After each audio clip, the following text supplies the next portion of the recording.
How to use our Snap It Builder to design the garden edges you need. Step 1. Start by setting up your garden. Click to place points. The area is automatically calculated as you hover your mouse over the grid.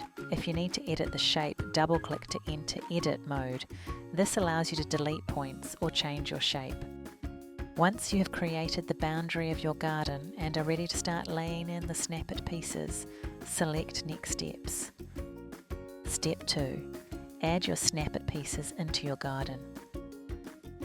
Drag the Snap It pieces from the right panel inside of the boundary lines you have created. This will give you an indication of how many pieces you require. Once you are happy with the area you have covered, proceed to the Add Cart button.